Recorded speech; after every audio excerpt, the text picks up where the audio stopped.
Өнөөдөр зүрхэн хүр дээр дамнагч хар сүнснүүдийн талаар сүнсний ертөнц номноос товчилж хүрэх гэж байна.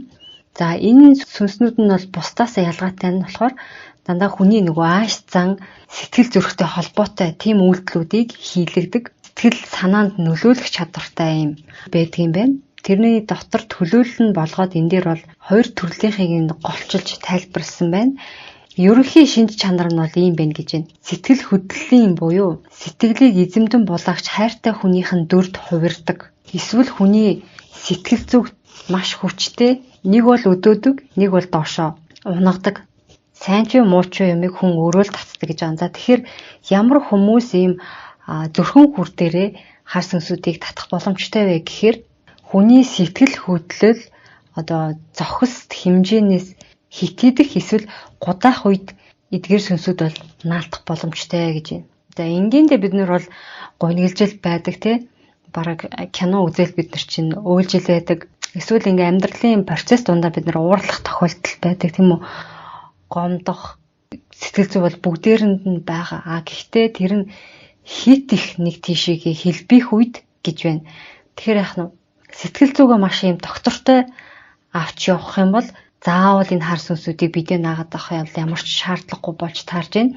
Хит их юмд санаа зовох бас орно гэж байна. Хит их төгшөх, хит их гутрах ч юм уу тийм нэг бол хит дээшээ нэг бол хит доошоо.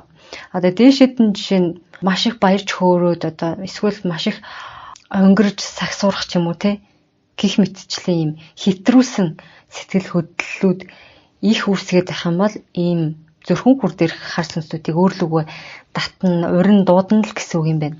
Хэрвээ за урин дуутц аль хэдийн те өөр тэр чинь ирсэн бол өөр хин нэгэн дээр чинь ирсэн бол нэг иймэрхүү шинж тэмдгүүд бол илэрх боломжтой гэж байна. Нэг бол те хитрхи омголон өнгөрөө сагсуу болно гэж байна. Эсвэл харц тулж чаддгүй тийм тэнүүчилсэн харцтай болно гинэ. Нэг юм гэмт хүн гэлбэлсэн гэдэг шиг тийм ингээд хүний нүд рүү их сарч чадахгүй за ийм байдалтай болох магадaltaй юм байна. Эсвэл өөрт байхгүй хилэнгүүдийг шинээр бий болгон гаргаж эхэлдэг гэж байна. Өмнө нь ууралдгүй байсан бол амар уурлаа те арх дар суудгүй байсан хүн чинь амар хуудаг болоод өмнө нь хэлж байгаагүй үгээ хэлээл те гаргаж байгаагүй мэлдэв янзын ааш гаргаж эхэлнэ гэж байгаа. Ингээд цаашлаад өөрийнх нь дотор бүр 100 дүртэй хүн байгаа мэт аялж эхэлдэг гинэ. Нэг харахад л инээгээл, нэг харахад бүр амар ууралж уцаарлаа те. Загинж зодоод ч юм уу те. Нэг иймэрхүү ааш нотхгүй ийм байдалтай болж ирэх нь хүндрээд ирэхээрээ. Зүрхэн хүр дээр дамдаг энэ хар сүнсүүдийн төлөөлөл болоод энд хардталтын хар сүнсийг бичсэн байна. За энэ хардталтын сүнс нь ямар тохиолдолд тухайн хүн дээр суух вэ гэхээр жишээ нэг эрэгтэй хүн байлаа гэж бодох те. За эхнэрээ л алдчих үү дээ. Эхнэр маань өөр хүнтэй болчих вэ? Намайг орхио авчвал би яаж амьдрах юм? Надаас өөр хэн нэгийг дотор бодоод байгаа юм биш үсттэй. Гих мэтчлэн иймэрхүү юм харын сэтгэл оройн хүрднээс болоод зүрхэн хүр дээр ойрхон энэ эрчмийг ялгаруулад байх юм бол өнөөх хардталтын сүнс хялбархан холбоосоо үүсгэн суудгаа гэж байна. Тухайн хүний зүрхэн хүр дээр дамнан махан биеэс уурах тарих руу дээш гогдон холбогдсон холбоосоор хэлхээтэй оршдог бөгөөд ихвчлэн ар нуруу хэсгээс зүрхэн хүрдний дагуу байрладаг гэж байна. Тэгэхээр хүн хүнийг үнэхээр с жигтэй байх юм бол бас хардах эрхтэй. Гэтэл юу ч болоогүй хаа амар юм төвшүүртэй байнгын алдчих уу яачих вэ гэсэн ийм төвшүүртэй явна гэдэг бол өөрөө энэ хүний сэтгэлийг гэмтэн гэж би бол ойлгож байна. Энэ гэмтлийг магадгүй ээж аваасаа багаасаа ийм төгшөөрөг авсан байж болно. Эсвэл өмнөх найз залуу найз охиноосоо ч юм уу хууртагдсан тэр гэмтэл дээрээ ийм төгшөөртэй босон ч байж болно. Тэгэхээр та бүхэн хэрвээ ийм төгшөөр байдаг бол сэтгэл зүйчд хандаад энэ сэтгэл зүгээ гэмтлээ засах бүрэн боломжтой. Хэрвээ засахгүй яваад энэ нь цаашлаад хүндрэх юм бол сэтгэл зүйн эмгэг болно. Эмгэг нь хүндрэх юм бол бүр зүрхэн хүр дээр дамдаг хар сүнснийг өөртөө наалдуулах өндөр магадaltaй болж таарж ирж байна те. За тэгэхээр ийм хүн хэрвээ зүрхэн хүрдний хар сүнсийг наалдуулчлаа гэж ботход ямар шинж тэмдгүүд ингээ илэрх вэ гэдгийг энд бичсэн байна. За болоогүй зүйлийг босон мэтэр хий хоосон ургуулan хилээд идэг гэж байна. За эрүүл ухаантай хүн бол яах нь одоо эхнэрээ ч юм уу нөхрөө ч юм уу ажиглаад өөр хүнтэй болсон байх магадaltaй юм шиг санагдах юм бол яах нь чи өөр хүн сайн болцсон юм биш үстэй ч гэдэг юм уу те баримтаар ч юм уу хин нэгэнтэй харилцаж байгааг нь харсан бол тэр талаар ингэж ярилцсан те эрүүл ухаангүй болсон те нэлээд хүндэрсэн эсвэл энэ хар сүнс суулгасан бол яах нь бүр огт болоогүй зүйлийг бодтер болсон юм шиг зохиож ярьдаг гинэ. Бүр нэр заагаад чи тэрнтэй тэгж ингээ үздэй. Өөрөө хараагүй жиж штэ. Ингэж ярих юм бол энэ бол нэлээд хүндэрсэн байна гэж бол ойлгох юм байна. Үүнээс цаашлаад авирн эд барьж зодно нүдэн ажлаас өөр хаашаач явуулахгүй гэрийн хорионд оруулах зэргээр хүндэрж эхэлдэг гинэ. Тэгээ бүр хүндрэх юм бол яг л өөр хүн шиг үг үйлдэл зан аршингуудыг гаргаж эхэлдэг гэж байна. Шал өөр хүн болж хувирнаа гэсэн үг юм байна тэр. Харын хар сүнсийг наалдуулчвал энэ харын эрчим нь улаан хар хоёр өнгийн дундаас нийлэн гарсан хар улаан цайруу цэнхэр буюу тэнгэрийн өнгийг нэмэн уусгаж энэ хоёр өнгүүд хоссон сүлэгддэг эрчмийг ялгаруулдаг. Өнгүүд хоорондоо уусахгүй тусдаа хослоно. Үгийн эрчим болон оюун бодлын эрчмийг хураан авч хүчрэхэгж байна.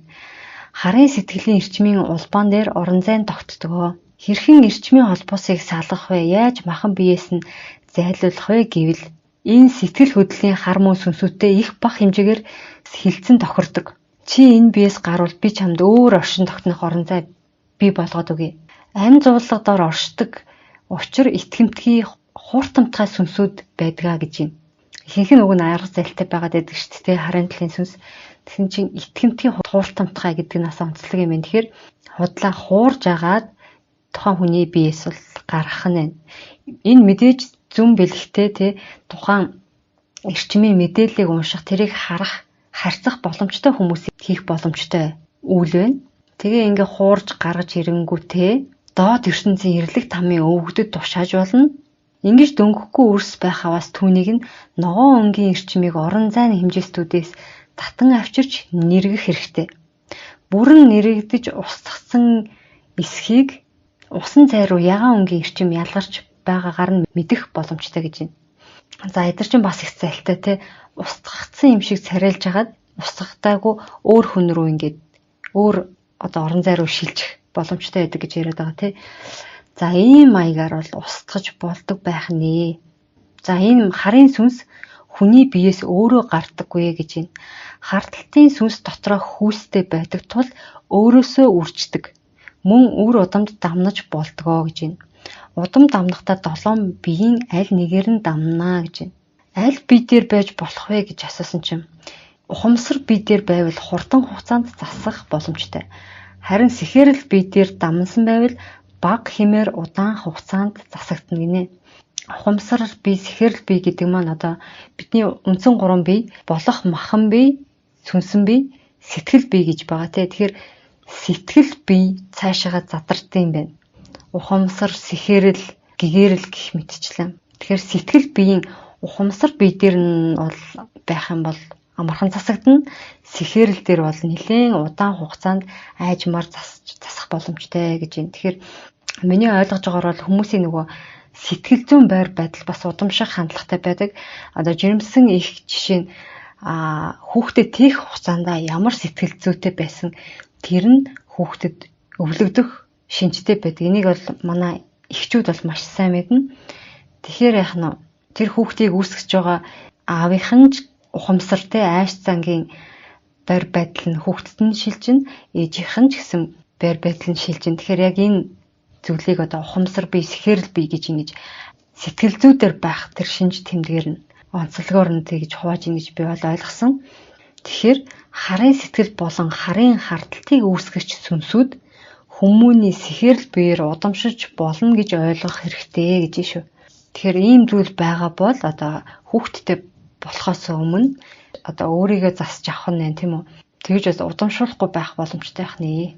Дээрээс нь үнэхээр ийм одоо сэтгэл зүйн байдалтай тий өвчтөй байгаа тэрийгэ засах боломжгүй хүнээс бас магадгүй хүүхдтэй болохоос өмнө холбоогоо дасалснаар үр удамдаа одоо ийм айш ариншинг шилжүүлэхгүй удамшуулахгүй байж бас болох нь.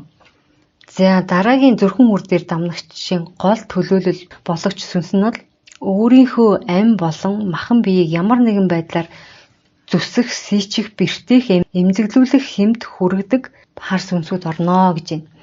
Тэгэхээр ийм хар сүнсэд хэн өртөх вэ гэхээр, ямар хүмүүс өртөх вэ гэхээр өөрийнхөө биеийг зовоож мазохист гэдэг лөө. Өөрийгөө зовоож таашаал авдаг тий. Эсвэл бусдыг зовоож таашаал авдаг. Өвтгөж боож зүсэж ч юм уу тий. Эсвэл бусдыг тийм зүйл хийхэд хүргэх сэтгэл зүйтэй. Тэ амиа хорлохыг хүсдэг хүмүүсийн бас багтана гэсэн үг. За энэ дээр бол ингэсэн байгаа. Энэ хар сүнснүүд хүний айдас, өөрийгөө зөвхөх зүхэл, бусдад өсөрхөх зэрэг эрчмүүдээр хооллон оршиж тэнүүчлэн явдаг. Ингээд явж явах явцад нь тийм үү хин нэгэн хүн ингэж амьд явахаар үхээд үгүй би. Үхсэн ч яадаг юм. Гэх бодлыг ганц хоёрч бай, олон удаач бай бие хорлох гэж оролдож үтсэн хүмүүн байвал түүнийг сонгон авдгаа гэж байна. Тэгэхээр үхвээ гэсэн бодлыг нэг ботсон байсан ч хамаагүй. Олон ботсон байх тусмаа л өртөх магадaltaй юм байна. Ганц ботсон байсан ч бас сонгогдно л гэсэн үг юм байна. Тэгэхээр бид нэр сөрөг зүйлийг муу яр гэж ярьдаг да тий. Тэгэхээр тийм зүйлийг хэлхэн байтугай бодох ч хэрэггүй гэсэн үг. Ялангуяа өөрийнхөө амьтай холбоотой тийм тий өөхөх бодлыг бид нэр огт бодох хэрэггүй л гэж энэ дээрээс ойлгогдож байна. Магадгүй тоглоом шоглоомор ч гэсэн хамаагүй хэлхэн дими байх. Тэгээ мэдээж энд үнэхээр бас хүссэн байж тэр эрчим энерги нь тухайн хүнд үлдэх учраас нэлийн ноцтой нэг удаа ботсон байхад л энэ амийг хорлуулагч хар сүнсний хараанд өртгөн байна. Түүнээс биш хэн нэгэнд таарлцсан захын хүнийг бол сонгоно гэж бол байхгүй гэж байна. Үүнээс гадна гаж үйлдэл буюу өөрийгөө болон бусдыг зүсгэж гэсэн юм хүмүүст бол наалдах боломжтой. Тэр хүмүүстээр наалдснараа бусдыг бүр олон хүмүүсийг зарчлан зовоох үйлдэлүүдийг хийлгээд тэрнээс таашаал авч бол эрчим энерги нь сорох байдлаар тэр хүн дээр байж ийн гэсэн үг юм байна. Хүний амийг эвгүүтгэх буюу хорлуулдаг сүнсүүд шууд л зүрхэн хүр дээр нь холбогдоод амьд нь хүрчгдэггүй. Хэрхэвч тийм байдлаар хорлуулахгүй. Өөрийнхөө амийг эвгүүтгэх хүртэл махан биеийг нь зовоож, дарчлааж, ялгарсан эрчимүүдийг сорон авч оршдог. Учир нь амиа эвгүүтгэх үед хүнээс маш олон төрлийн эрчмүүд ялгардаг гэж байна. Эргэлзээ, тэнгэлзээ тий. Яг үхчихсэн эсвэл тэмцдэг ч юм уу тий. Айж имэн, сандран твдэн гих зэрэг ийм олон эрчмүүд нэг дор ингээд богино хугацаанд ингэж ялгардаг учраас энд бүр амиа тэмцэж бүр шунаж тухайн хүнийг тийм эцсийн байдалд оролтол нь хорлж хордуулдаг байх нь. Энэ эцсийн зам хүртэл нь олон үсийг хэлэгдэг. Хамгийн эхлээд оюун ухааныг нь самууруулнаа гэж байна. За сонгож авсан бол энэ төрлийн сүнс тэр хүний махан бие дотор л огт ордоггүй. Учир нь хэрвээ дотор нь орвол тэр хүн амиа эвгүүтгэх үед өөрийнхөө эрчмүүдээс хэсгэн задарч алдаж болох тул үргэлж гаднаас нь зүрхэн хүрттэй нь холбогдно. Хамгийн түрүүнд зүрхний галыг нь унтраах буюу амьдрах хүсэл зорилгыг нь мөхөөж эхэлнэ. Ингэхдээ арх дарсан давтуулж, хар муу үгсийг хэлүүлж, биеийг нь өвдүүлэх гэх мэтээр эзэмднэ. Хүмүүний хоёр мөр хавар нь наалдан явж байж болно. Боолыг зогтоотлохгүй гэж гавлаад араасаа чирээд явж байгаа мэт ихвчлэн ийм байдалтай хойноос нь зайтай дагаж байдаг. Амийг нь хорлуулахад тун ойрхон болсон байвал яг артхан талд нь байж байдаг. Холоос ойртон дөхөх тусам тухайн хүмүүний амийг эвгүүтгэхэд ойрхон болжээ гэж мэдэх боломжтой. Тэгэхээр зүүн бэлгтэй юм харах чадвартай хүн бол тэр зайг нь хараад мэдгэнэ. Энэ хүн амиа хорлоход хэр ойрхон болсон байгааг нь ойр ирэх хүртэл тэр хүмүүнийг арх дарсанд оруулж, ажил албаа хийхэд залхууруулж, орчлон хороо дээр ганцаараа зовлон туулж байгаа мэт дотор байгаа бүхнээ дэлгэн амьдардаг болгоно гэж байна. За иймэрхүү шинж тэмдгүүд илэрхэн нэ тий. Би л өвчүүл гэрийнхэн маань сайхан болох нь, би л байхгүй болчихвол эхнэрт маань сайхан жаргалтай болох нь гэдэл бодож эхэлнэ. Үүнээс цааш өөрийн биеэ бэртэх гэж үзэж эхлэх үе ирдгээ гэж байна. За дараагийн шатанд орж ин тий. Чимээгүй байж байгаад амиа эвгүүтгэхгүй гинэ. Им хар сүнстэй хүмүүс. Би амиа хорлоо шүү гэж сүрдүүлнэ. Заримдаа бусдын аминд хүрэх гэж байгаа мэт авиралдаг. Би тэрийг чинь наална шүү. Би түүнийг хорлоо шүү гэх авирыг хүртэл гаргана. Ингээд айлган сүрдүүлсэний дараагаар их баг хэмээр зориглон хийж эхлэх үе буюу өөрийн биеэ сийчих, махан биеэ сүйтгэх гэж хутга мис хүүтэн зэвсэг бэлдэж эхэлдэг гэж байна. Би тэндээс үсрээд амиа хорлуул боломжтой л юм байна. Эсвэл өөрийнхөө энэ хэсэг зүсвэл ингэж амархан өгөх юм бэ гэх мэтэр сэтлүүдийг тухайн хүнд одоо төрүүлж эхэлдэг байх нь. Тэгээ зэвсгээ бэлтчлээ те айш аяыг гаргачлаа. Одоо болохоор амиа хорлоход бэлдүүлэх үе шат руу ордог гинэ. Гэртээ ганцаараа байх нөхцөлийг бүрдүүлэх гэж те гэрийнхнийг нь хөөж явуулах ч юм уу. Нүдэнд харагдах гарт ойрхон газар хутга мисийг ингэж байрлуулах те арх ч юм уу янз бүрийн мансууруулах зүйлд согтууруулах, бусдад улам бүр зөвхүүлэх ямар нэгэн үйлийг хийлгэх энэ мэтэр бүрдлийг нь буюу нөхцөлийг нь үүсгэж эхэлдэг байх нь. Энэ бүхнийг туулан бүрдлийг үүсгэх хүртэлх хугацаанд хар эрчмүүдийг хар хүмүүсээс хуран аваад л хүчрхэгчээл байдаг. Хүчрхэгчээр нэг л үед тэр хүмүүс өөрийнхөө амийг хорлсон байдгаа гэж байна. Хорлох үед нь өөрт дэмтэй хэрэгтэй эрчмүүдийг нь авчихна. Биеэс салан одох олон сүнсээс зарим нь үлдвэл үлдсэнийг нь булан олцлон аваад өөрийнхөө унлага юм уу цэрэг болгоод эсвэл ямар нэгэн өөрийн эд болгодог юм аа. Хүмүүн амьсгал хураахад үндсэн 5 сүнсүүд нь өөр өөр хугацаанд биеэс гардаг.